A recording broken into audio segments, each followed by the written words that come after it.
আজ আবার চলে এসেছি আপনাদের সামনে আবার একটা নতুন রেসিপি নিয়ে। Welcome to Aditi's world. আপনারা আশা করি সবাই ভালো আছেন।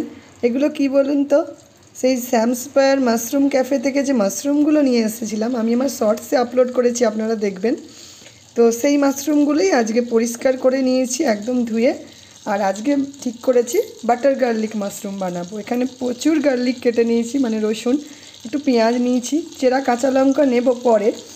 আর এখানে বাটারটা গলতে দিয়েছি। এই যে বেশ ভালো কোয়ান্টিটিতে বাটার দিতে হবে, তবে এটা খেতে সুস্বাদু হবে। চলুন আস্তে আস্তে রান্নাটা এগোই। তো এখানে কড়াইয়ে বাটারটা গরম হয়ে গেলে একটু পেঁয়াজ দিয়ে দিয়েছি, আর এই যে তেজপাতা, শুকনো লঙ্কা, আর এখানে গরম মশলা কুটে নিয়েছিলাম, গোটা গরম মশলা, সেগুলো দিয়ে আস্তে আস্তে পেঁয়াজটাকে ভাজতে হবে। মানে এটা জাস্ট একটু গোল্ডেন ব্রাউন অনুযায়ী ভাজবো, একবারে পুড়িয়ে ফেলবো না।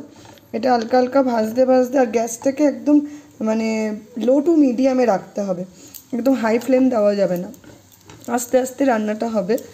আর পেঁয়াজটা একটু কালার ধরলে তারপর দিয়ে দেবো এই আগে থেকে কেটে রাখা রসুনগুলো। মেন তো ওই রসুন, মানে গার্লিকটাই মেন, মানে উপাদেয়। এটা দিয়েই হয়ে যাবে মেন রান্নাটা, বেশি মশলাও কিচ্ছু লাগবে না এটার মধ্যে। চলুন আস্তে আস্তে পেঁয়াজটা ভেজে নিই। পেঁয়াজটা এখানে মোটামুটি ভাজা হয়ে এসেছে। এই পর্যায়ে এখানে দিয়ে দেবো এই যে আগে থেকে কেটে রাখা রসুন। যতটা রসুন আছে সবটাই দিয়ে দেবো। রসুনটা দিয়ে ভালোভাবে ভাজতে হবে, যাতে রসুনের একটা সুন্দর ফ্লেভার আসে। যখন রসুন ভাজা হয় ভালো লাগে, বেশ সুন্দর একটা ফ্লেভার আসে। আর যারা রসুন পছন্দ করেন না, আমি বলবো তাদের জন্য এই রান্নাটা উপযুক্ত নয়, কারণ এটা মেনলি মানে এই গার্লিকের জন্যই খেতে সুন্দর লাগে।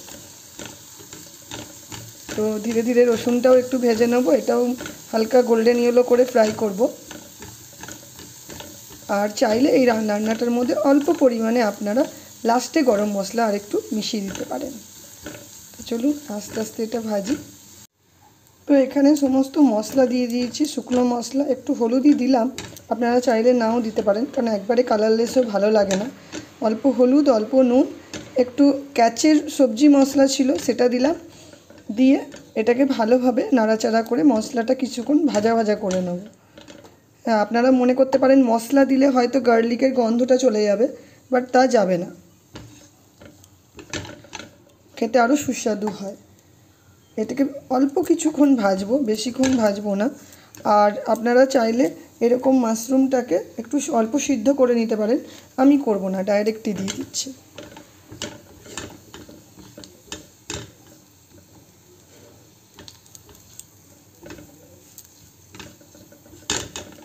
মশলাটা একটু কষাতে কষাতে মশলা থেকে অল্প করে করে দেখবেন তেল ছাড়বে।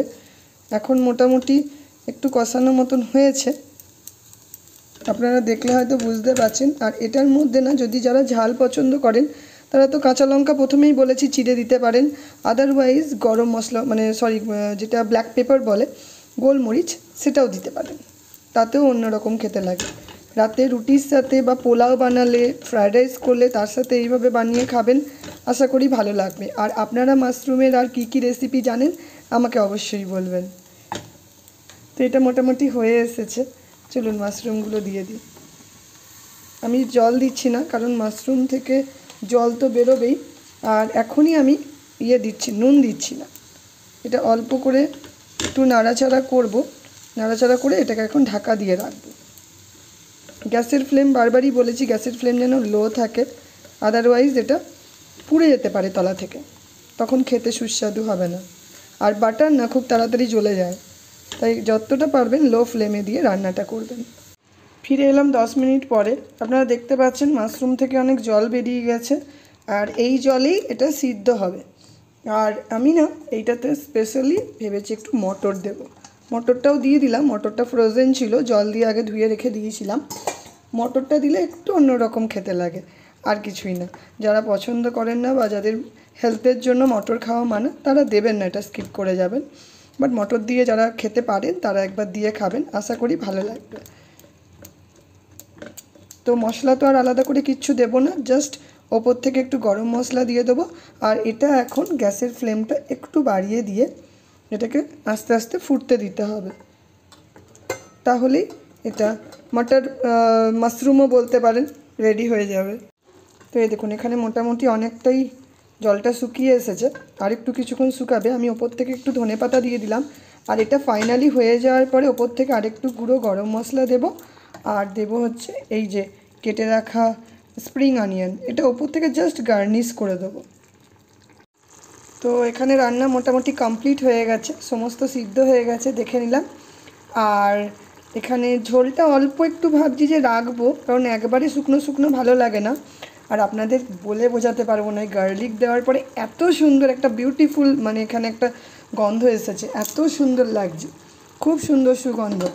তো চলুন, এটা মোটামুটি রেডি হয়ে গেছে। আমি এখন কড়াই থেকে নামাবো না, আর ওপর থেকে স্প্রিং অনিয়নটা একটু ছড়িয়ে দিলাম জাস্ট ফর গার্নিশিং, আর কিছু না।